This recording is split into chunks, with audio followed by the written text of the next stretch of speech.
हरि ओं श्री गुरुभ्यो नमः। शुक्लांबरधरं विष्णुं शशिवर्णं चतुर्भुजं प्रसन्नवदनं ध्यायेत् सर्वविघ्नोपशान्तये। धर्मो विवर्धति युधिष्ठिरकीर्तनेन पापं प्रणश्यति वृकोदरकीर्तनेन शत्रुर्विनश्यति धनञ्जयकीर्तनेन माद्रीसुतौ कथयतां न भवन्ति रोगाः। सर्वेषां पुनः स्वागतम्। ఈ మధ్యన కుంభమేళాకి వెళ్ళి పవిత్ర నదిలో త్రివేణి సంగమంలో స్నానం ఆచరించాలనేటువంటి ఉద్దేశంతో వెళ్ళడం వల్ల ఒక వారం రోజులు అంతరాయం కలిగింది. ఆ అంతరాయానికి అన్యథా భావించవలదని విజ్ఞప్తి చేస్తూ మరలా భారత శ్రోతలందరికీ కూడా శుభాహ్వానం పలుకుతున్నాము. ఇంత క్రితం మనము చెప్పుకున్నటువంటి ఈ భారత ప్రస్థానంలో ద్రౌపది స్వయంవరానికి ఈ పాండు పుత్రులైనటువంటి పాండవులు 5గురు కూడా బ్రాహ్మణులతో కలిసి వెళ్ళారు. అట్లాగే అనేక మంది రాజులు ఈ ద్రౌపది స్వయంవరానికి విచ్చేశారు. అందరూ కూడా అత్యద్భుతమైనటువంటి సౌందర్యవతి అయినటువంటి ద్రౌపదిని వివాహం చేసుకోవాలనేటువంటి ఉద్దేశంతో ఆ స్వయంవరానికి ద్రౌపదుడి యొక్క ఆహ్వానం మేరకు అనేక మంది రాజులందరూ కూడా విచ్చేశారు. వాళ్ళందరూ కూడా పరస్పరము అత్యంత మిత్రులైనప్పటికీ కూడా ఈ స్వయంవరంలో ద్రౌపదిని పొందాలనేటువంటి కోరికతోటి పరస్పర వైరుధ్యం కలిగినటువంటి వాళ్ళై స్పర్ధతో ప్రవర్తించారు అని చెప్తారు వ్యాసమహాముని. అట్లాగా దాంట్లోకి మనము ప్రవేశిస్తూ తే అలంకృతాః కుండలినో యువానః పరస్పరం స్పర్ధమానా నరేంద్రాః అస్త్రం బలం చ ఆత్మని మన్యమానాః సర్వే సముత్పేతురుదాయుధాస్తే.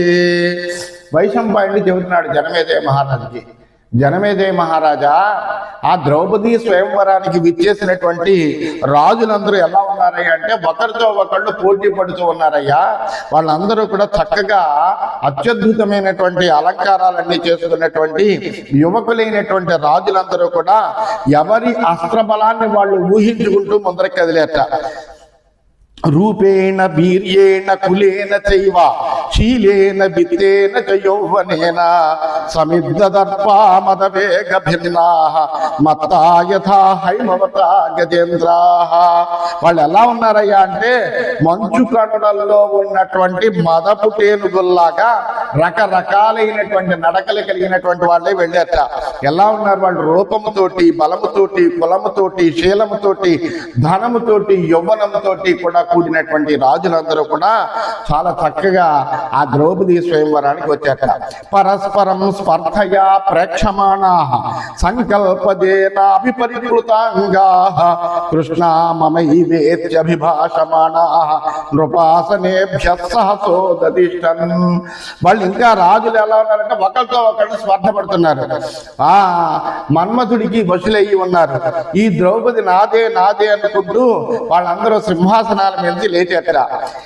తే క్షత్రియా రంగగతా సమేతాః జిగీషమాణా ద్రుపదాత్మజాం తాం చకాసిరే పర్వతరాజకన్యాం ఉమాం యథా దేవగణాః సమేతాః.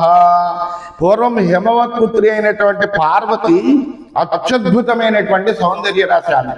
అటువంటి ఆ పార్వతిని చూసినటువంటి దేవగణాలందరూ కూడా ఆ పార్వతిని తామే వివాహం చేసుకోవాలనుకున్నట్ట. ఆ పరమశివుని యొక్క భార్య అయింది. అట్లాగా ఆ పార్వతి కోసం ఏ విధంగా అయితే దేవగణాలన్నీ కూడా అనుకున్నాయో అట్లా దేవగణాలన్నీ కూడా ఏ విధంగా ప్రకాశిస్తూ ఉండేవో అట్లాగా ఈ రాజులందరూ కూడా ద్రౌపదిని గెలుచుకోవాలని స్వయంవర రంగంలోకి కలిసేరు. వాళ్ళందరూ కూడా అలా ఉన్నారు అని చెప్తున్నారు. కందర్ప బాణాభినిపీడితాంగాః కృష్ణాగతైస్తే హృదయైర్నరేంద్రాః రంగావతీర్ణ ద్రుపదాత్మజార్థం ద్వేషం ప్రచక్రు సుహృదోపి తత్ర. వీళ్ళందరూ పరస్పరము మిత్రులే, ఒకళ్ళంటే ఒకళ్ళకి గౌరవం కలిగినటువంటి వాళ్ళే రాజకుమారులందరూ. అయినప్పటికీ కూడా మన్మథావేశిత చిత్తులై ఆ ద్రౌపదిని తానే పొందాలి అనేటువంటి కోరికతోటి వాళ్ళందరూ కూడా ఒకరినొకళ్ళు ద్వేషించుకుంటున్నారు, అలాగే పోటీ పడుతున్నారు. అధాయయుర్దేవగణాభిమానైః రుద్రాదిత్యాః వసవో అధాశ్వినౌ చ సాధ్యాశ్చ సర్వే మరుతస్తథైవ యమం పురస్కృత్య ధనేశ్వరం చ. అలాగే ఎప్పుడైతే ఈ రాజకుమారులందరూ ఇచ్చేశారో వెంటనే విమానాలు ఎక్కి అక్కడి నుంచి ఆదిత్యులు, వసువులు, అశ్విని దేవతలు, సాధ్యులు, మరుత్తులు, యముడు, కుబేరుడు వీళ్ళందరూ కూడా ఈ ద్రౌపదీ స్వయంవరం చూద్దామనేటువంటి ఉద్దేశంతో వచ్చారట. దైత్యాః సుపర్ణాశ్చ మహోరగాశ్చ దేవర్షయో గుహ్యకాశ్చారణాశ్చ విశ్వావసుర్నారద పర్వతాచ గంధర్వ ముఖ్యా సహసాప్సరోభిః. ఈ విధంగా దేవలోకం నుంచి దేవగణాలు తరలి వచ్చి మనుష్యలోకంలో ఉండేటువంటి రాజకుమారులందరూ వచ్చారు. పాతాళ లోకంలోంచి రాక్షసులందరూ కూడా వచ్చారట. దైత్యులు, సుపర్ణులు, మురగులు, దేవర్షులు, గుహ్యకులు, చారణులు, విశ్వావసువు, నారదుడు, పర్వతుడు, అప్సరసులతో కలిగినటువంటి గంధర్వులు వీళ్ళందరూ కూడా ఈ ద్రౌపదీ స్వయంవరం చూడాలని వచ్చారట. అంటే ముల్లోకాల్లో ఉన్నటువంటి శ్రేష్టమైనటువంటి వాళ్ళందరూ కూడా అక్కడ కలిసారట. హలాయుధ సత్ర జనార్దనస్య వృష్ట్యంధకాశ్చైవ యథా ప్రధానం ప్రేక్షాంస్వ చక్రుర్యదు పొంగవాస్తే స్థితాశ్చ కృష్ణస్య మతే మహాంతః.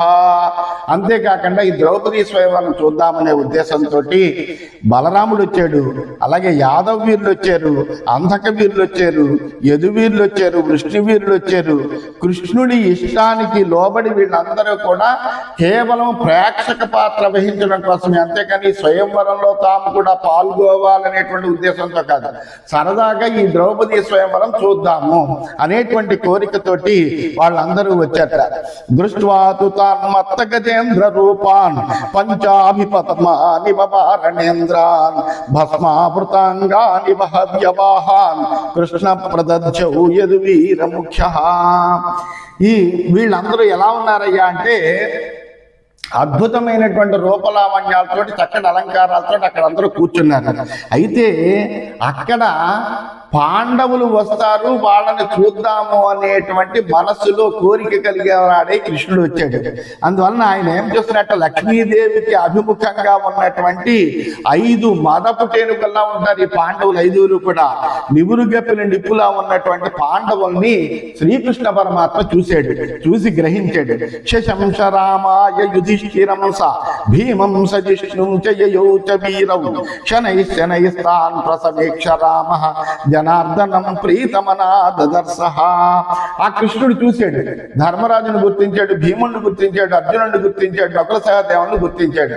గుర్తించిన వెంటనే బలరాముడికి రహస్యంగా చెబుతున్నాడు, అదిగోనయ్యా ఆయనే ధర్మరాజు, ఇదిగో భీముడు, అర్జునుడు అంటూ అగో ఆ కవలలైనటువంటి నకుల సహదేవులు వాళ్ళే అని వాళ్ళందరినీ కూడా చూపించి చెప్పాడు రహస్యంగా చెప్పాట. ఆ బలరాముడు కూడా చాలా సంతోషంతో చూస్తూ కృష్ణుడు వైపు చూశాట. అన్యేతు వీరా నృపపుత్ర పౌత్రాః కృష్ణాగతైర్నేత్రమనస్వభావైః వ్యాయచ్చమానా దదృశున్నతాన్ వై సందష్టదంతఛదతామ్రనేత్రాః. ఇంకా ఇతరులమైనటువంటి రాజులు వచ్చారు, వాళ్ళ యొక్క ఆ వంశాలకి చెందినటువంటి అనేక మంది పుత్రులు, పౌత్రులు వీళ్ళందరూ వచ్చారు. వీళ్ళందరి యొక్క కళ్ళు ఎక్కడున్నాయి అంటే ద్రౌపది మీదనే ఉన్నాయి. ఏదైతే లక్ష్యభూతమైనటువంటిది ఉంది, ఏ కన్యనైతే అందరూ కావాలని ఒక్కముడిగా కోరుకుంటున్నారో అటువంటి వాళ్ళ యొక్క కళ్ళన్నీ కూడా ద్రౌపది మీద నిలిచిపోయేట. వాళ్ళందరూ కూడా ఆ ఎర్రటి నేత్రాలు కలిగినటువంటి వాళ్ళై కళ్ళు పెద్దవి చేసుకుంటూ వాళ్ళు ఆ ద్రౌపదిని చూడడంలోనే లగ్నమయ్యారు తప్ప అక్కడికి వచ్చినటువంటి బలరామకృష్ణుల్ని కానీ పాండవుల్ని కానీ ఎవ్వరూ చూడలేదు. తథైవ పార్థాః పృథుబాహవస్తే వీరౌ యమౌ చైవ మహానుభావౌ తాం ద్రౌపదీం ప్రేక్ష తదాస్మ సర్వే కందర్ప బాణాభిహతా బభూవు. అలాగే ఆజానుబాహులైనటువంటి కౌంతేయులు, మహానుభావులైనటువంటి మాద్రిపుత్రులైనటువంటి కవలలు ఆ ద్రౌపదిని చూసి అందరూ కూడా ఆమె యొక్క సౌందర్యం చేత మోహితమయ్యారు. దేవర్షి గంధర్వ సమాకులం తత్ సుపర్ణ నాగాసుర సిద్ధ దుష్టం దివ్యేన గంధేన సమాకులం చ దివ్యైశ్చ పుష్పైరవకీర్యమాణం. ఆ సభా మండపం అంతా ఎలా ఉందయ్యా అంటే అక్కడ దేవర్షులు ఉన్నారు, గంధర్వులు ఉన్నారు, సుపర్ణులు ఉన్నారు, నాగులు ఉన్నారు, అసురులు ఉన్నారు, సిద్ధులు ఉన్నారు. ఇలా వీళ్ళందరూ కూడా అక్కడ ప్రత్యక్షమయ్యారు. దివ్యమైనటువంటి పుష్పవృష్టి కురిసింది. సభ ఆకాశం అంతా కూడా సుగంధభరితమై చక్కటి పరిమళాలన్నీ కూడా వ్యాపించేట. మహాస్మనై దుందుభినాదితైశ్చ బభూవ తత్సంకులమంతరిక్షం విమాన సంవాథ బభూత్సమంతాత్ సవేణు వీణా పణవానునాదం. ఆకాశమంతా కూడా దుందువి నాదాలన్నీ కూడా మోగేయి. విమానాలు అనేకమైనటువంటి దేవతలందరూ విమానాల్లో వచ్చేయడం వల్ల ఆ మార్గం అంతా కూడా విమానాలతో రద్దీ అయిపోయిందిట. వేణునాదాలు, వీణానాదాలు, ప్రణవనాదాలు అక్కడ మిన్నుముట్టేట. తతస్తుతే రాజగణాక్రమేణ కృష్ణా నిమిత్తం కృత విక్రమాశ్చ సకర్ణ దుర్యోధన శాల్వ శల్య ద్రోణాయ నిక్రాధ సునీత వక్రాహ. అంతేకాదు ఈ రాజులందరూ కూడా ఆ ద్రౌపది కోసం తమ యొక్క బల పరాక్రమాలన్నీ కూడా ప్రదర్శించారు.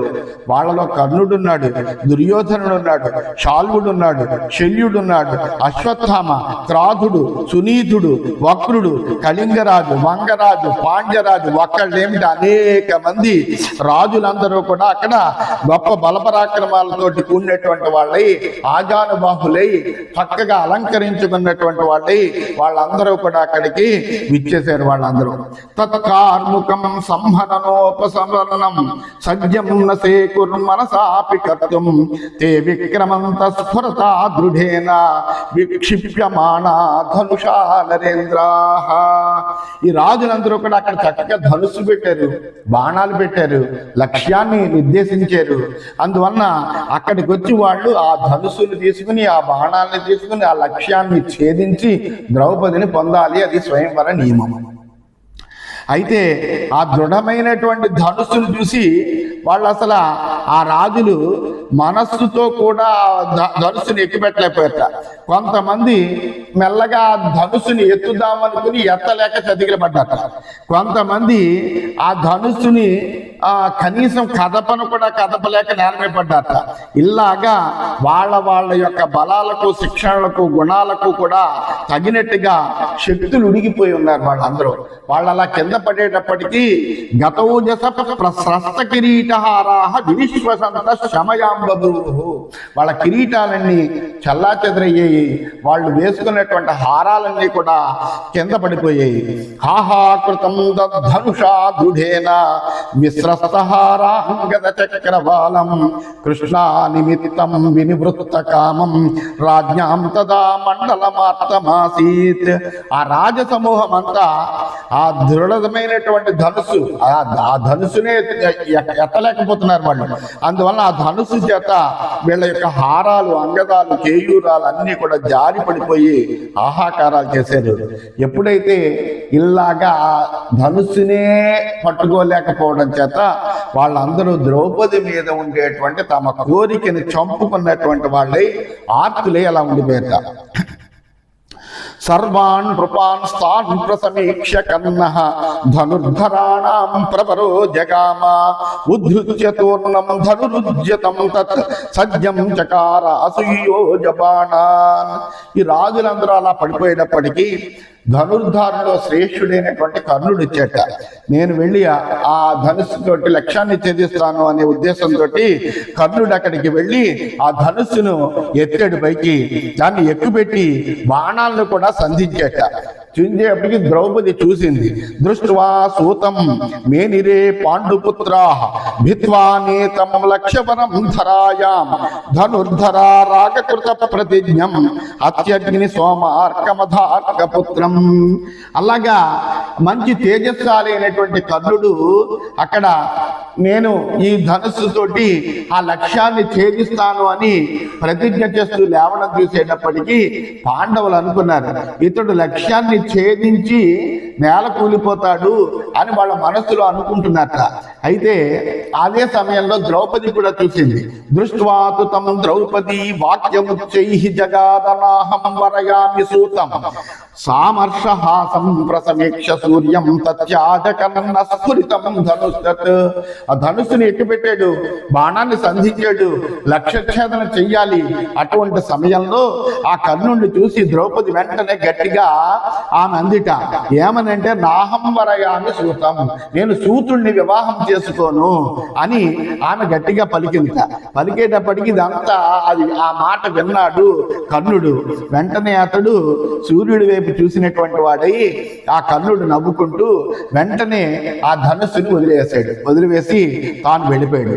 ఏవం తేషు నివృత్తేషు క్షత్రియేషు సమం తతః చేదీనామధిపో వీరః బలవాన్ అంతకోపమః దమఘోషసుతో ధీరః శిశుపాలో మహామతి ధనురాదాయమానస్తు జానుభ్యామగమన్ మహీం. ఇలా రాజులందరూ వెనక్కి వెళ్ళిపోతున్నారు. ఆ సమయంలో మంచి బలపరాక్రమము కలిగినటువంటి వాడు, యముడితో సమానమైనటువంటి చేతిరాజు అయినటువంటి దమఘోషపుత్రుడైనటువంటి శిశుపాలుడు ఆ ధనుస్సును పట్టుకుందామనుకున్నట. పట్టుకున్న ధనుస్సును గ్రహించాడు. పట్టుకుంటూనే అది ఎత్తలేక అలా మోకాళ్ళంగా పడిపోయేట. తతో రాజా మహావీర్య జరాసంధో మహాబల ధనుషోభ్యాసమాగత్య తస్థౌ గిరివాచల. ఆ తర్వాత ఆ శిశుపాలుడి మిత్రుడైన జరాసంధుడు వచ్చి ఆ ఇంటి దగ్గరికి వచ్చాడు. అది అతడు పర్వతాకారుడు. అతడు వచ్చి ఆ ధనుస్సు దగ్గర నిలబడ్డాట.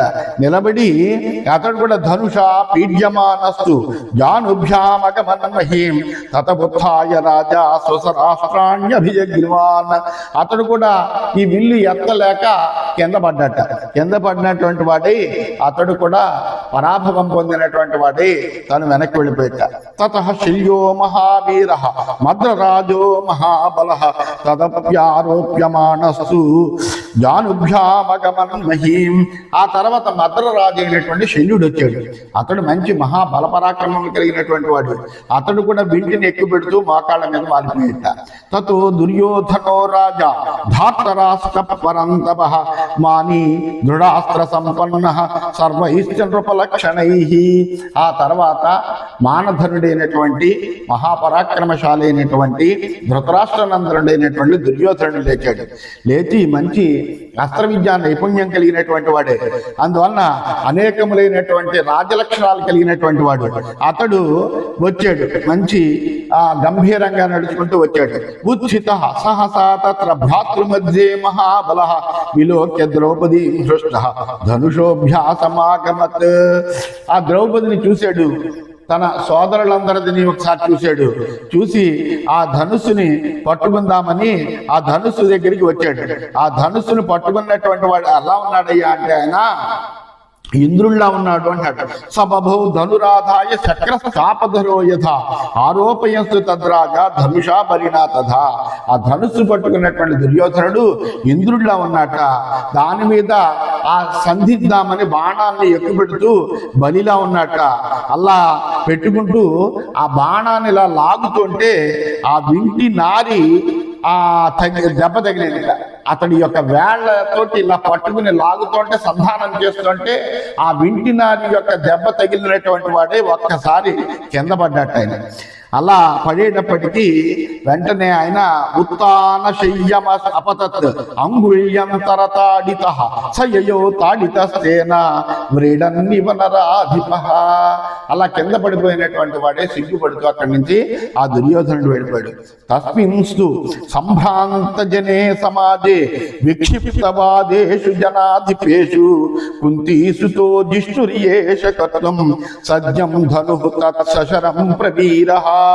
ఆ సభలో రాజులందరూ కూడా ఆశ్చర్యచకితులైపోయారు. ఏమిటి ఈ ధనుస్సుని ఎవరు ఎక్కిపెట్టలేకపోతున్నారేంటి, ఎలాగా అని అందరూ కూడా ఆశ్చర్యంతో చూస్తున్నారు. అప్పుడు కుంతీసుతో జిష్ణు, కుంతీసుతుడైనటువంటి అర్జునుడు లేచాడు. లేచి ఆ ధనుస్సుని ఎక్కుపెట్టేందుకు అతడు బయలుదేరాట. తతో వరిష్ఠ సురదానవానాం ఉదారధీర్ వృష్ణికుల ప్రవీరః జహర్ష రామేణ సపీడ్య హస్తం గతాం పాండుసుతస్య మత్వా నజజ్జురన్యే నృపవీర ముఖ్యాః సంఛన్న రూపానథ పాండుపుత్రాన్. అప్పుడు ఆ దేవదానవుల్లో కూడా శ్రేష్ఠుడైనటువంటి వాడు విష్ణువంశోత్తముడైనటువంటి శ్రీకృష్ణుడు బలరాముడి యొక్క చేతిని పట్టుకున్నటువంటి వాడే సంతోషం ప్రకటించట. ద్రౌపది ఇప్పుడు అర్జునుడి చేతికి వచ్చిందయ్యా అని రహస్యంగా బలరాముడితో చెప్పేటప్పటికి వాళ్ళిద్దరూ కూడా చాలా సంతోషించట. ఇతర రాజులు ఎవరూ కూడా ఈ పాండవులు మారువేషాల్లో ఉన్నటువంటి వాళ్ళని అసలు వాళ్ళు గుర్తించలేరు. ఎందుకంటే వాళ్ళందరి హృదయాల్లోనూ కూడా పాండవులు చనిపోయారు, ఆ లాక్షాగృహ దహనంలో చనిపోయారు అనేటువంటి ఒక విశ్వాసంతో ఉన్న మూలాన్ని వాళ్ళకి అసలు పాండవుల మీద ధ్యాసే లేదు. అందువలన వాళ్ళనేమీ గమనించలేదు. అయితే శ్రీకృష్ణుడి మటుకు బలరాముడితో రహస్యంగా చెప్పేట. ఈ విధంగా ఇది శ్రీమన్ మహాభారతే ఆది పర్వణి స్వయంవర పర్వణి రాజపరాముఖీ భవనే షడశీత్యధిక శతమోధ్యాయ.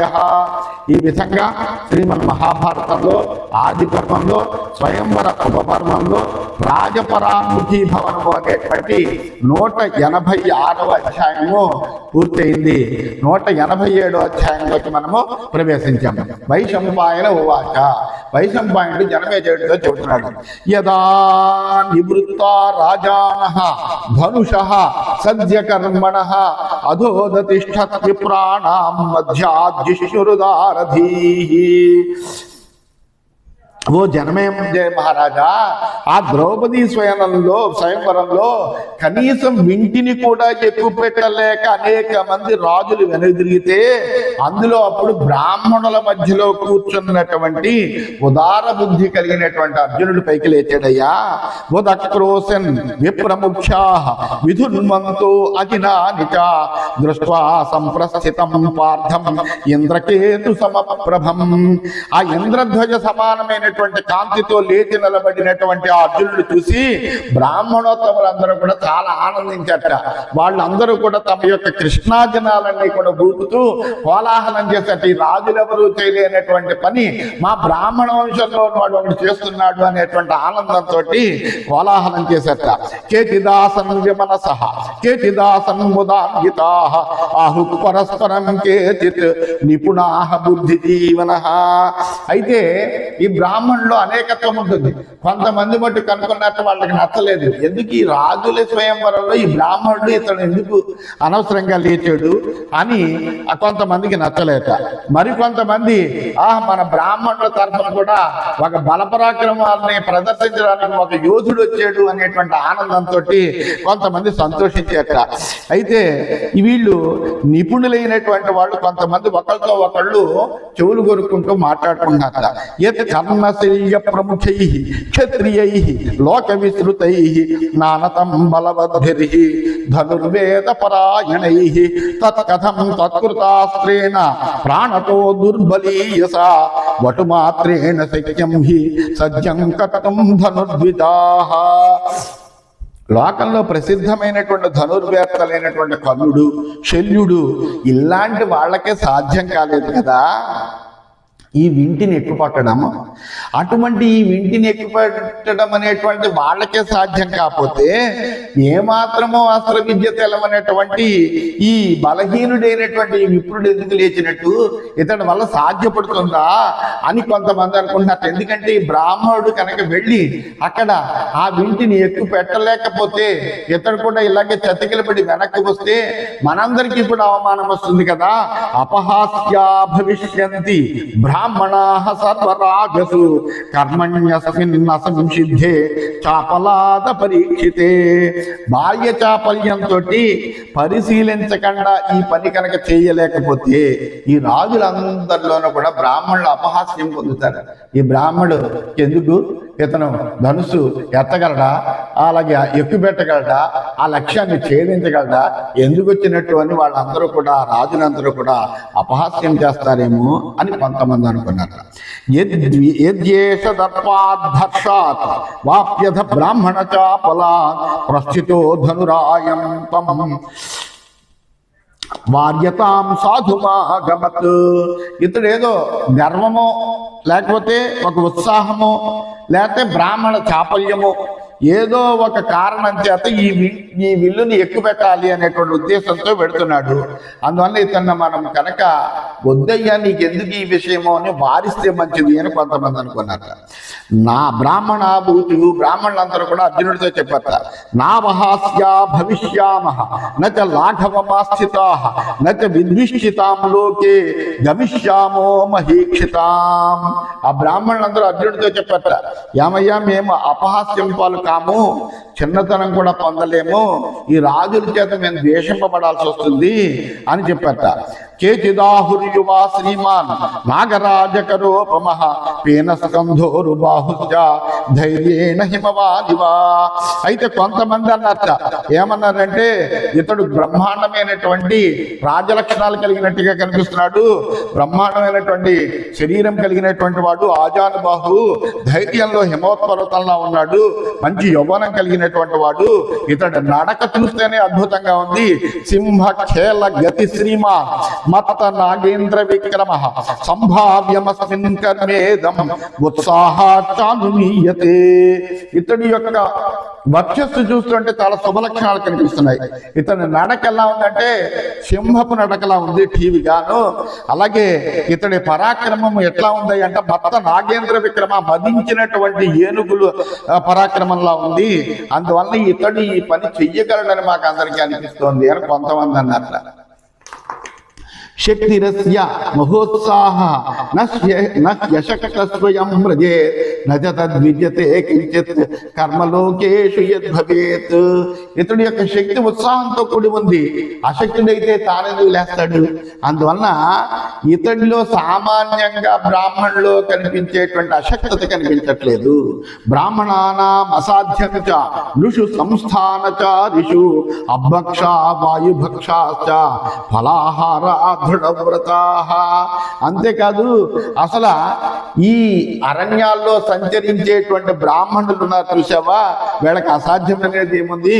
వాళ్ళు కేవలం నీళ్లు తాగి ఉండగలరు, గాలిని మాత్రమే పీలుస్తూ ఉండగలరు, వీళ్ళకి అసాధ్యమైనది లేదు. కఠినమైనటువంటి నియమాల్ని చూస్తూ వాళ్ళు గొప్ప తపస్సు ఆచరించేటువంటి వాళ్ళు. అందువలన వీళ్ళు దృఢమైనటువంటి నియమాలు కలిగినటువంటి వాళ్ళు. దుర్బలాపి విప్రాహి బలీయాం సస్వతేజసాః బ్రాహ్మణో నామమంతవ్య సదసత్వా సమాచరన్. వీళ్ళు శక్తిహీనులైనప్పటికీ కూడా తమ యొక్క తేజస్సుతో బలం కలిగినటువంటి వాళ్ళు. అందువల్ల అంత ఘోరమైనటువంటి నియమాలతో కూడినటువంటి తపస్సుని ఆచరించగలిగినటువంటి వాళ్ళు. అందువల్ల ఈ బ్రాహ్మణుడిని మనము వాళ్ళు మంచి పని చేసినా చెడ్డ పని చేసినా కానీ మనం అవమానించకూడదు. ఎందుకంటే వాళ్ళ ముందరికి వెళ్ళనివ్వాలి. సుఖం దుఃఖం మహద్రహస్వం కర్మయత్ సముపాగతం ధనుర్వేదేచ వేదేచ యోగేషు వివిధేషు చ నతం పశ్యామి మేదిన్యాం బ్రాహ్మణాభ్యధితో భవేత్. వాళ్ళు సుఖం కలిగించినప్పటికీ దుఃఖం కలిగించినప్పటికీ ఒక పెద్ద పనిని సాధించినప్పటికీ ఓ చిన్న పనిని చేసినప్పటికీ కూడా వాళ్ళని అవమానించకూడదు. వేదంలో కానీ ధనుర్వేదంలో కానీ వివిధ యోగాల్లో కానీ బ్రాహ్మణుని మించినటువంటి వాళ్ళు ఎవరిని మనం చూడము. అందువలన నతం పశ్యామి మేదిన్యాం బ్రాహ్మణాభ్యధితో భవేత్ మంత్రయోగ బలేనాపి మహత ఆత్మబలేన వా జృంభయేయురమం లోకం అథవా ద్విజసత్తమాః జామదగ్నేన రామేణ నిర్జితా క్షత్రియాయుధి. ఏమిటయ్యా మీకు తెలవదా? మంత్రబలంలో కానీ యోగ బలంలో కానీ ఆత్మబలంలో కానీ బ్రాహ్మణులు సాటి అనేటువంటి వాళ్ళు. మరి పరశురాముడి చేత రాజులందా యుద్ధంలో జయింపబడలేదా? అది మనం తెలిసి ఉంది కదా. అందువలన పీత సముద్రం అగస్త్యేన జగాధో బ్రహ్మ తేజస తస్మాత్ ధ్రువంతు సర్వేత్ర వటురేవ ధనుర్మహాన్ ఆలోపేతు శీఘ్రం తథేతు ద్విదర్శభ. బ్రహ్మ తేజస్సు కలిగినటువంటి అగస్త్యుడు ఏం చేశాడు? అగాధమైనటువంటి సముద్రాన్ని అంతటిని కూడా ఒక్కసారి తాకేశాడు. అందువలన ఈ వింటిని ఈ యువకుడు, ఈ బాల విప్రుడు ఎవడైతే ఉన్నాడో ఈ బ్రాహ్మణుడు చక్కగా ఆరోపిస్తాడు అని అన్నట్ట. అనేటప్పటికీ ఆ మాటలు విన్నటువంటి బ్రాహ్మణులందరూ కూడా తథాస్తు అని ఆశీర్వచనం చేశారట. ఏవం తేషాం విలపతాం విప్రాణాం వివిధా గిరః అర్జునో ధనుషోభ్యాసే తస్థౌ గిరిరివాచలః సదద్ధను పరిక్రమ్య ప్రదక్షిణమధాకరోత్. ఈ విధంగా అక్కడ ఉండేటువంటి బ్రాహ్మణులందరూ కూడా అర్జునుడు అర్జునుడు చేసేటువంటి ప్రయత్నాన్ని చూసి అనేక రకాలుగా ఊహించుకుంటూ అనేక రకాలుగా మాట్లాడుతుంటే ఆ మాటలు వింటూ కూడా అర్జునుడు చక్కగా ఒక పర్వతం లాగా నడుస్తూ చక్కటి సింహ నడక కలిగినటువంటి వాడే ఆ బింటి దగ్గరికి వచ్చాట. వచ్చి ఆ ధనుస్సు దగ్గర కాసేపు నుంచున్నట. నుంచుని ఆ ధనుస్సుకు నమస్కారం చేసి ఆ ధనుస్సుకు చుట్టూ ప్రదక్షిణం చేశాట. ప్రణమ్య శిరసా దేవం ఈశానం వరదం ప్రభుం కృష్ణం చ మనసా కృత్వా జగృహే చార్జునో ధను. అలాగే వరప్రదాత అయినటువంటి అందరికీ కూడా శుభాన్ని ఇచ్చేటువంటి ఆ ఈశానుడికి శిరస్సు వంచి నమస్కారం చేసుకున్నట్ట. కృష్ణుణ్ణి మనస్సులో ధ్యానం చేసుకున్నట్ట. చేసుకున్న అర్జునుడు ఆ ధనుస్సుని ఇలా అందుకున్నట్ట. ఏ పార్థివై రుక్మసునీధ వక్రై రాధేయ దుర్యోధన శైయశాల్వై తథా ధనుర్వేద పరై నృసింహై కృతం న సద్యం మహతోపి యత్రాత్. ధనుర్వేదాన్నంతటినీ కూడా ఉపోసన పట్టినటువంటి శ్రేష్టమైనటువంటి రాజుడు రుక్ముడు, సునీతుడు, వక్రుడు, కర్ణుడు, దుర్యోధనుడు, శల్యుడు, శాల్వుడు మొదలైనటువంటి వాళ్ళందరూ కూడా ప్రయత్నం చేశారు.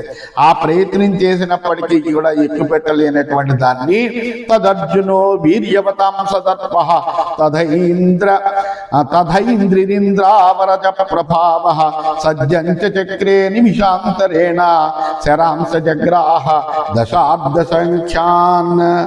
అతడు ఒక్కసారిగా ఆ ధనుస్సుని గొప్ప పరాక్రమం కలిగినటువంటి అర్జునుడు ఒక్క నిమిషంలో ఆ ధనుస్సుని ఎక్కుపెట్టి 5 బాణాన్ని గ్రహించేట.